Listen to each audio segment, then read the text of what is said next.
año 2005, con el gobierno de Zapatero, pues los responsables del ministerio y la propia comisión consultiva hicieron una permuta, lo que significa una especulación con un inmueble que no les pertenece porque es del patrimonio sindical acumulado, hicieron una permuta con el Banco de Sabadell.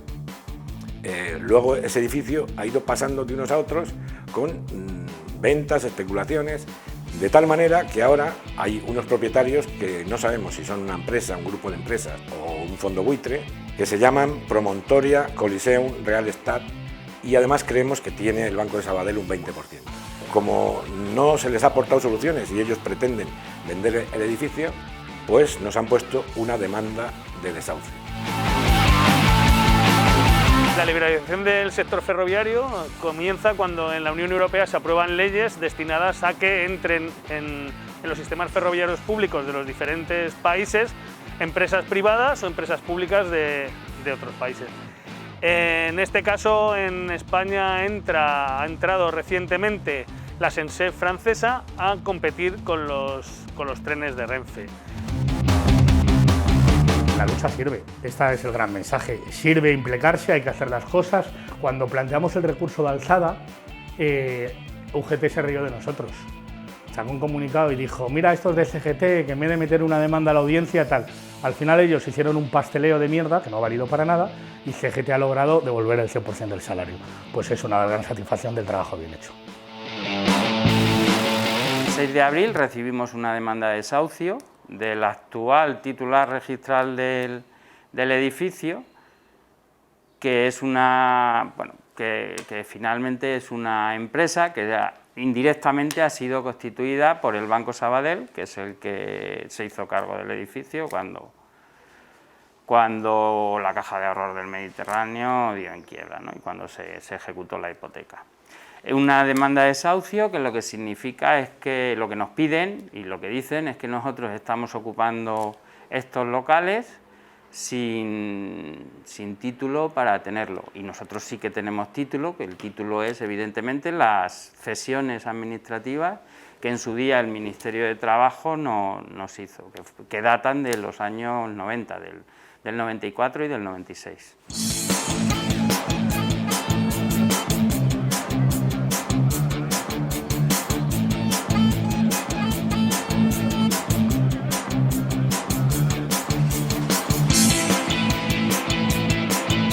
El edificio de la calle Alenza es la sede histórica de la CGT de Madrid desde 1995. En aquel tiempo se nos concedieron 3 plantas de ese edificio en base al patrimonio sindical acumulado y en base a los resultados en las elecciones sindicales. Fue concedido por el Ministerio y también por la Comisión Consultiva que otorga los espacios del patrimonio sindical acumulado, donde están los sindicatos mayoritarios, la COE y el propio Ministerio. La CGT está funcionando en este edificio de Alenza 13 sin ningún tipo de problema hasta el año 2005. En el año 2005 comienzan los problemas, es decir, el Ministerio de Trabajo hace una adjudicación a una inmobiliaria y le adjudica todo el edificio a esta inmobiliaria.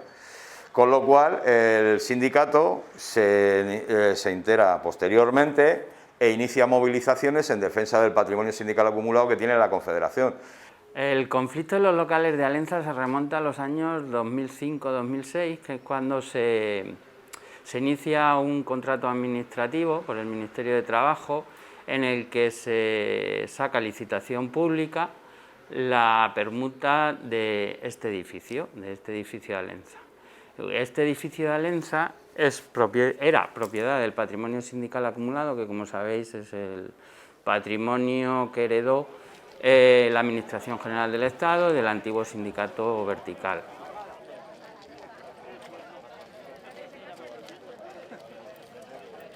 En el año 2005, con el gobierno de Zapatero, pues los responsables del Ministerio y la propia Comisión Consultiva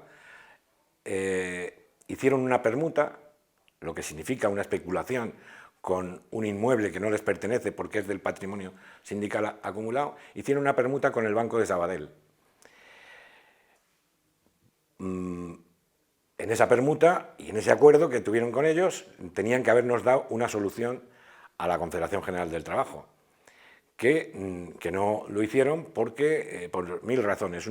Unas porque nos ofrecían locales fuera de la ciudad, otras porque locales que necesitaban muchas obras pero no había presupuesto, otras porque no satisfacían nuestras necesidades. El caso es que luego ese edificio ha ido pasando de unos a otros con ventas, especulaciones, de tal manera que ahora hay unos propietarios que no sabemos si son una empresa, un grupo de empresas o un fondo buitre, que se llaman Promontoria Coliseum Real Estate, y además creemos que tiene el Banco de Sabadell un 20%. Como no se les ha aportado soluciones y ellos pretenden vender el edificio, pues nos han puesto una demanda de desahucio. En 2007 lo que hace el Ministerio de Trabajo es ofrecernos una permuta, nos ofrecen diferentes locales que vamos visitando y que para nuestro entender, al entender de la Confederación General, no responde a lo que necesita esta confederación por el crecimiento que ha tenido, por el número de delegados. Entonces nosotros lo que decimos al Ministerio es que no estamos de acuerdo con los locales que nos está ofreciendo y que necesitamos más metros cuadrados para poder trabajar en condiciones adecuadas al crecimiento que ha obtenido lo que es la territorial y el sindicato en general. ¿Qué es lo que estamos pidiendo ahora? Pues lo que pedimos es que se nos dote de unos locales que nos permitan realizar la actividad sindical pues dignamente y en proporción a la representación que tenemos en 2020, no a la representación que teníamos en los años 90, que es cuando se nos hizo la cesión de estos locales. En su día se nos adjudicaron, tenemos una cesión de unos 1000 metros y lo que estamos pidiendo, que creemos que es justo y necesario para ejercer dignamente nuestra acción sindical, lo que creemos que es justo son 2500 metros para poderlo ejercer. Actualmente estamos ocupando en torno a unos 1700 metros de este edificio, para que nos podamos entender y de lo que estamos hablando. Pero bueno, vamos, que este edificio, las condiciones que tiene, por las condiciones que tiene, llevamos ya demasiado tiempo pidiendo que se nos dote de otros locales, llevamos demasiado tiempo ya en conversaciones con el Ministerio de Trabajo para que nos den los locales que creemos que nos deben de dar. El Ministerio pretende darnos los mismos metros que nos concedieron hace 30 años, cuando esta organización ha crecido 5 veces más. Entonces teníamos 300 delegados y ahora tenemos 1500 en Madrid. Entonces éramos muy pocos y ahora somos pues 15.000 afiliados. Y hay 24 sindicatos en esa sede de la Confederación General del Trabajo. Entonces lo que pretenden ofrecernos no nos caben ni los archivos y además no tiene ninguna lógica. Resulta totalmente indignante que hace 3 años el gobierno del PP, el ministerio que dependía del gobierno del PP de Rajoy, en Barcelona nos conceden 3000 y pico metros con una representación menor y sin tener una concesión clara como la que tiene la CGT de Madrid, ¿no? Y ofrece 3500 metros y además con 2 millones de euros de obra para adecuar el edificio que les concedieron. Y sin embargo, a nosotros nos ofrecen 1080 metros para que nos vayamos corriendo, para evitarse problemas, y eso no responde a las necesidades de lo que hoy somos, ¿no? Nosotros, si comparáramos con lo que le han dado a la CGT en Barcelona, para la provincia de Barcelona, con la representación que nosotros tenemos, si comparáramos eso, tendríamos que estar pidiendo 4500 metros cuadrados. Si comparáramos la proporcionalidad en base a la representación que teníamos hace 30 años con la que tenemos ahora, tendríamos que estar pidiendo 4500 metros también. Nosotros no estamos pidiendo eso, estamos pidiendo lo que satisface nuestras necesidades para hacer nuestro cometido y además lo que podemos mantener, y estamos pidiendo 2500 metros. La comisión consultiva decide no, porque solamente es un órgano consultivo, al final el que decide es el Ministerio de Trabajo si permanecemos o no permanecemos en este local o qué locales nos puede ceder de otros locales del patrimonio sindical acumulado. Es decir, solo es un órgano de consulta, pero que tiene mucha importancia, claro, en el cual no estamos representados la CGT. El Ministerio ahora mismo pues dice que necesita hacer el trámite de la comisión consultiva con los sindicatos mayoritarios, con la patronal, porque es un requisito necesario. Bueno, pues que lo hagan. Les hemos dicho que lo hagan, que les convoquen de manera urgente, de manera extraordinaria, pero es una comisión consultiva. La última palabra la tiene el Ministerio y hoy depende de Unidas Podemos. Entonces, nosotros no vamos a aceptar esto y, por tanto, vamos a desarrollar una campaña de movilizaciones para defender nuestro derecho.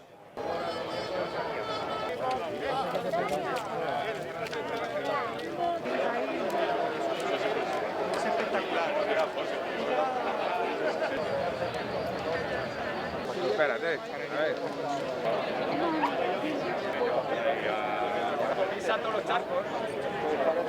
De allí nos saldremos hasta que esto se resuelva y es con otro local, de acuerdo a nuestras necesidades y que sea propiedad del Ministerio.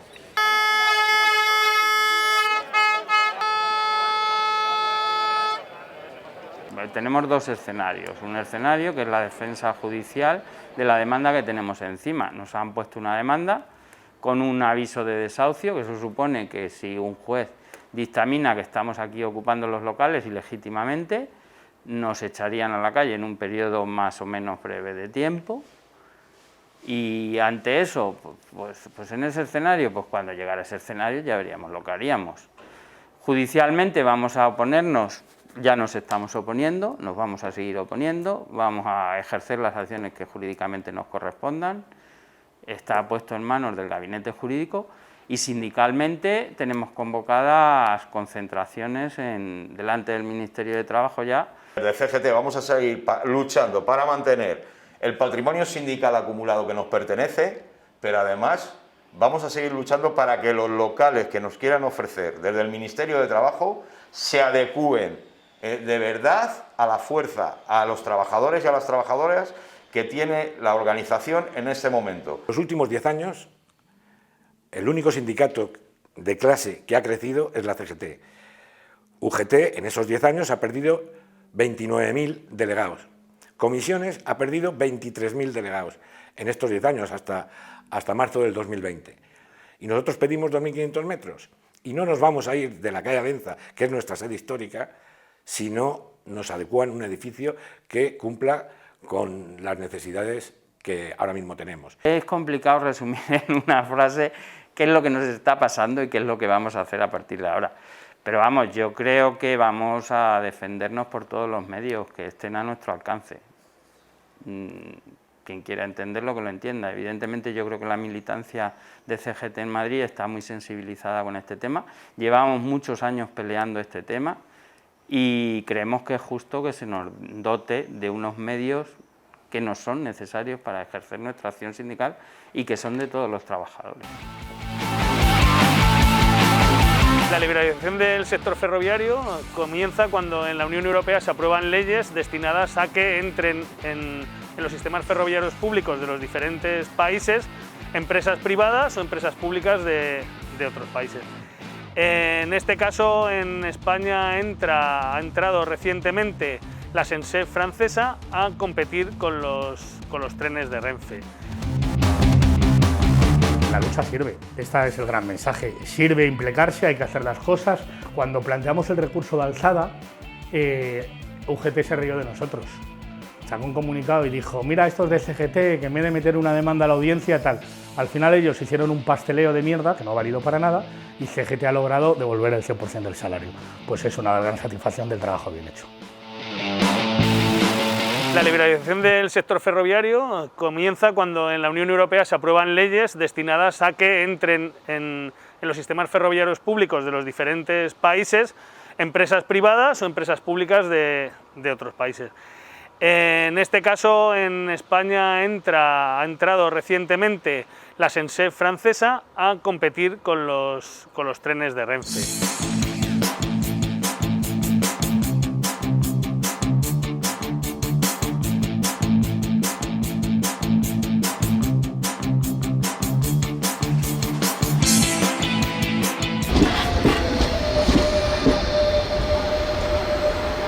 El cuarto paquete, que es la liberalización del del transporte ya de viajeros, propiamente dicha, pero al principio se hizo la liberalización de mercancías, se han ido dando pasitos desde hace bastante tiempo. La fecha exacta no me la sé, pero sí que sé que es un proceso muy largo, que viene desde Europa y donde primero empezó fue en las mercancías. Puede sonar muy bonito la palabra liberalización, se puede pensar incluso la gente que es un paso hacia que sea todo más económico, el transporte ferroviario, que posibilite a la gente moverse con más facilidad y, como digo, más barato, y es absolutamente todo lo contrario. Esto es una manera de privatizar, es una manera de hacer que lo público, ponerlo en manos privadas, después de haber invertido auténticas millonadas de miles de euros, evidentemente, de todos los ciudadanos del Estado, para que ahora vengan empresas privadas a beneficiarse de las infraestructuras que son públicas. El sistema de liberalización ferroviaria que propone la Unión Europea tiene un par de vertientes negativas. Una es que los ciudadanos asumimos el coste de las vías, asumimos el coste de las estaciones y el coste de los talleres, y ellos únicamente se dedican a hacer negocio con el dinero que hemos puesto entre todos los contribuyentes. Otra de las consecuencias negativas que tiene esta liberalización es que únicamente se dedican a explotar las líneas rentables, que son las que generan dinero. Con ese dinero, antiguamente, Renfe era capaz de mantener líneas no rentables económicamente, como las de media distancia y regionales, pero que sí son rentables socialmente porque intercomunican a toda la gente de las poblaciones menos favorecidas. Nosotros consideramos que es malo este modelo porque está dejando de dar servicio al resto de España, lo que comúnmente se llama la España vaciada, va a quedar sin servicios, porque al final, si Renfe se la quitan las líneas rentables, digámoslo así, es un poco con lo que mantienen las líneas que no son rentables, o las obligaciones de servicio público gracias a subvenciones y demás, pero al final se van a dejar de utilizar esas líneas, porque van a entrar tanto las empresas privadas, que se van a hacer con el mercado, pero solo el mercado rentable, evidentemente. El mercado de las zonas despobladas, que tienen muy pocos viajeros, no se van a ofertar o no los van a adquirir. El perjuicio mayor es para las personas, para la parte de la sociedad que es más vulnerable. Es decir, la gente que vive en pequeñas ciudades, la gente que vive en pequeños pueblos, y que esto redunda solamente en beneficio de las conexiones de grandes capitales, de grandes ciudades e insisto, en detrimento de lo que es la vertebración y lo que es un servicio realmente público, un servicio público y social, que es lo que la CGT viene defendiendo en ese marco global de por lo público.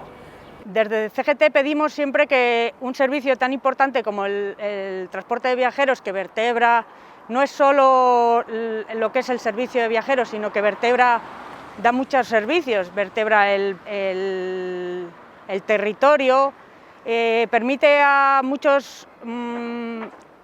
población de pequeños pueblos pues poder acceder al médico de ciudades, o poder acceder a estudios, o poder acceder a puestos de trabajo. Nosotros queremos que esos servicios sean, ya que los pagamos nosotros, que las infraestructuras las paga lo que es el pueblo con sus impuestos, que los beneficios no sean solo económicos, sino también sociales. La forma correcta de llevar a cabo una liberalización, en el caso de que considerásemos que fuera necesaria, sería que estas empresas que quieren competir pagasen de sus propios fondos y mediante su inversión las vías, las estaciones y los talleres, es decir, todas las infraestructuras que necesiten, no que lo hagan con el dinero público que hemos pagado todos los ciudadanos. Es decir, esto sería como si yo abro un bar, la Unión Europea dice que tengo que tener competencia y me quita medio bar para dárselo a un amiguete. Lo que tiene que hacer alguien que quiera competir conmigo sería abrir su propio bar con su propia inversión, y entonces sería algo justo. En este caso lo estaría haciendo a costa del dinero de todos los contribuyentes. Este experimento de la liberalización ya se ha llevado a cabo en otros países de la Unión Europea, como por ejemplo en Reino Unido, y sin embargo han visto que es un experimento fallido. Han tenido que renacionalizar todo el servicio porque se estaba quedando sin mantenimiento. Al final, claro, las empresas solo van a los tramos rentables y todos los demás quedan abandonados. Al final no era rentable para nadie y los billetes han subido muchísimo de precio, por ejemplo, y al final no podía utilizar nadie el servicio de ferrocarril.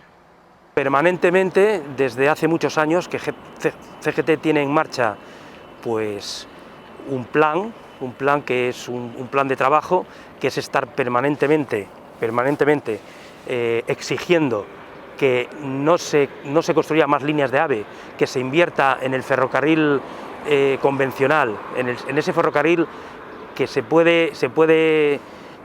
lo podemos meter en ese eslogan, ferrocarril público y social, y estamos permanentemente pues, en la calle, con manifestaciones, con coloquios, con notas de prensa. Es un trabajo que es permanente, que es continuo, es decir, no es que lo hagamos pues, en una época determinada, sino que durante todo el año estamos permanentemente defendiendo ese modelo. Nada de esto es nuevo. Si vemos cómo se está comportando la empresa privada con su irrupción en todos los servicios públicos, vemos cuál es la tendencia. La tendencia es a que las empresas privadas hagan negocio con lo que es de todos, sea sanidad, sea educación, sea transporte, ferroviario, por autobús, etcétera. Todo eso lo que estamos viendo es que quieren quedarse en lo que es público para beneficio propio.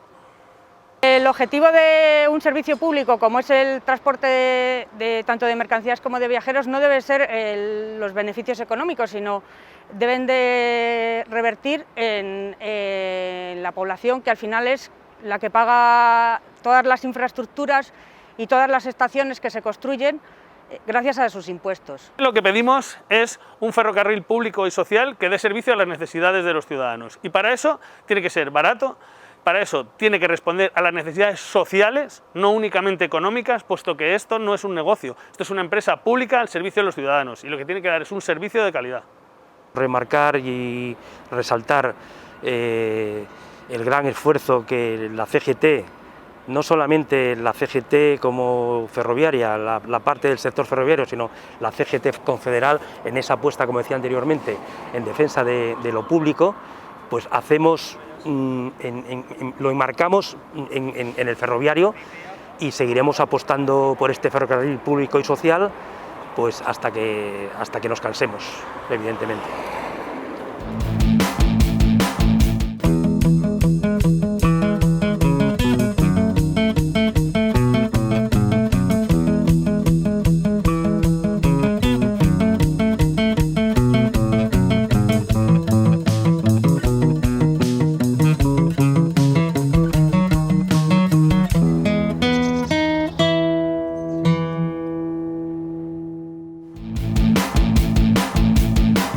La pandemia, los call centers son centros de trabajo masificados con centenares de personas, y entonces empiezan a dispararse rápidamente a primeros de marzo de 2020 los contagios. CGT, en el centro de trabajo de Madrid, tiene mayoría absoluta y decide que se está poniendo en riesgo, un riesgo grave e inminente, la salud de las personas trabajadoras. Convoca al comité de empresa, a todas las secciones sindicales, y plantea que, como la empresa no tome medidas inmediatas, hay que desalojar porque se está jugando con la vida de la gente. Conecta hace caso omiso, se le avisa, se le da un plazo de 24 horas y los sindicatos mayoritarios se quitan de en medio diciendo que a ver si van a sancionar a los delegados. Comisiones UGT y FASGA se niegan a firmar cualquier cosa, y CGT, que con la mayoría que tiene, plantea que tiene 24 horas, o a las 12 de la noche la empresa no toma las medidas que le ha requerido por denuncias que habíamos puesto esos días en el precio de trabajo, o desalojamos en virtud de lo que establece la Ley de Prevención de Riesgos Laborales.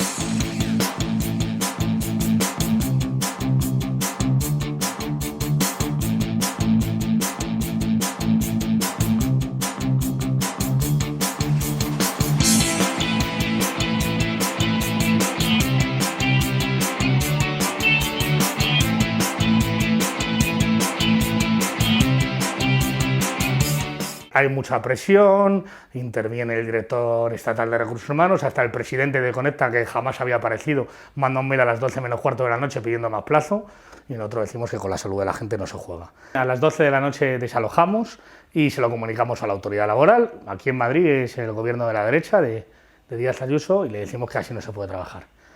Lo primero que se hace es evacuar un informe de la Inspección de Trabajo, que en 24 horas nos da la razón, y a los 3 días también la autoridad laboral, la Dirección de Trabajo, dice que el comité de empresa tiene razón.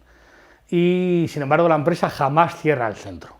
Decide que no lo cierra y que desobedece un poco la orden. Entonces se produce una circunstancia un poco extraña de que de madrugada el director de Recursos Humanos va con su coche centro por centro diciendo que el centro se mantiene abierto y el comité de empresa va centro por centro cerrándolo. Durante toda la madrugada de un par de noches la situación se va así. En los centros durante el día acude la policía municipal, están en varias ciudades de Madrid, en Alcobendas, en Madrid capital, en Tres Cantos, y van haciendo informes de la situación que se da. Todo esto empezó desde el 14 de marzo aproximadamente, y en cuanto a partir del 18 de marzo así entramos en ERTE, cosa que no lo sabíamos porque la empresa no nos avisó y estuvimos trabajando 4 días y estando en ERTE. Con esta toma las decisiones tarde y mal. Ve que la pandemia se le echa encima, en las plataformas, en los call centers, pues no se respeta ninguna medida de prevención, y en lugar de dar el teletrabajo, pues bueno, pues estaba viéndolas venir. Entonces lo que hizo, aprovechando que el Pisuerga pasa por Valladolid, fue solicitar un ERTE por fuerza mayor. La empresa, días después, con efecto retroactivo, plantea un ERTE de fuerza mayor. Y una de las medidas que alega es que no se pueden cumplir las medidas de contención sanitaria, aparte de un montón de dislates que no tienen nada que ver, porque en este sector, desgraciadamente, llevamos 1 año y medio en situación de teletrabajo. Es decir, la empresa podría haber utilizado ese método organizativo que tiene, porque el trabajo de telemarketing se hace por teléfono, con un ordenador, y se puede hacer desde cualquier lugar y no tienes que ir a un call center a hacerlo. Como la empresa no estaba preparada para eso, intenta que el Estado le pague el dinero y alega fuerza mayor.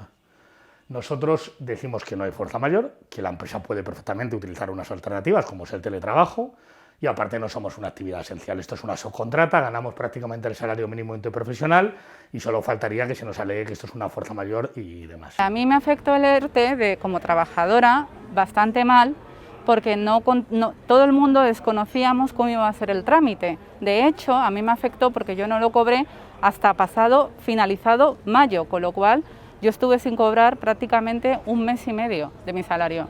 Para que os hagáis una idea, por una jornada completa vienen a ser unos 1.000 euros. En el paro se cobra el 70%, es decir, sería condenar a muchos trabajadores a cobrar pues, 700 euros cuando ni siquiera había causa para ese ERTE. A mí me afectó a nivel personal muy mal. Yo soy una madre de 3 niños y mi marido en ese momento estaba sin trabajo. Con lo cual, pasar de una reducción de jornada en mi sector de telemarketing, que es cobrar 800 euros por una jornada de 30 horas, pasé a quedarme con 500 euros. Y todo el jaleo de que no cobrabas hasta finales de mayo. Como ya estamos en el momento top de marzo, se produce una resolución administrativa favorable a la empresa por silencio administrativo. Esto quiere decir que se da por bueno el ERTE. Como UGT mete una demanda un poco fantasma ante la Audiencia Nacional y, aunque no tiene competencia para ello, hace un acuerdo en la Sala de lo Social, que el CGT no firma, con algún otro sindicato, diciendo que nosotros hemos recurrido esa resolución y que no vamos a aceptar que hay causa, porque no existe causa de fuerza mayor. Hacemos un informe y un recurso de alzada ante el ministro de Trabajo. Y finalmente, casi 1 año después, la ministra resuelve a nuestro favor y dice que no había fuerza mayor en ningún caso y que la empresa Conecta tiene que devolver todas las cantidades que ha abonado el SEPI y tiene que pagar del 100% del salario a los trabajadores del tiempo que estuvieron en el ERTE de fuerza mayor. Hemos conseguido lo que hemos solicitado. Bien, es cierto que tarde, como todo en este país, pero bueno, le van a pagar el salario completo como si no hubieran estado en el paro.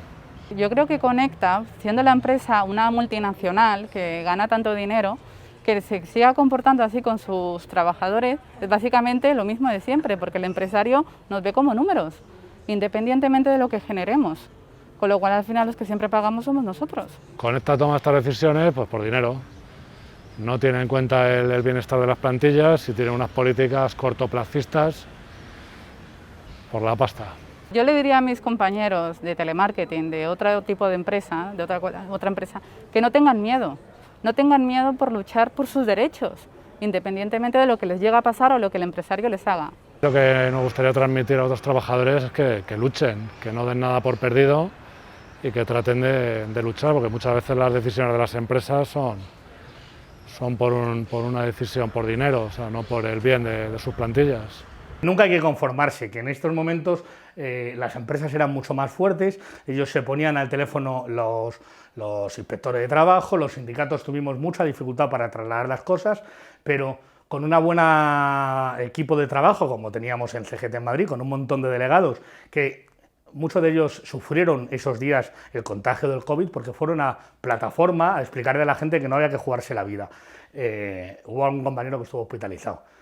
La lucha sirve, este es el gran mensaje, sirve implicarse, hay que hacer las cosas. Cuando planteamos el recurso de alzada, UGT se rió de nosotros. Sacó un comunicado y dijo, mira, estos de CGT, que en vez de meter una demanda a la audiencia, tal. Al final ellos hicieron un pasteleo de mierda, que no ha valido para nada, y CGT ha logrado devolver el 100% del salario. Pues es una gran satisfacción del trabajo bien hecho.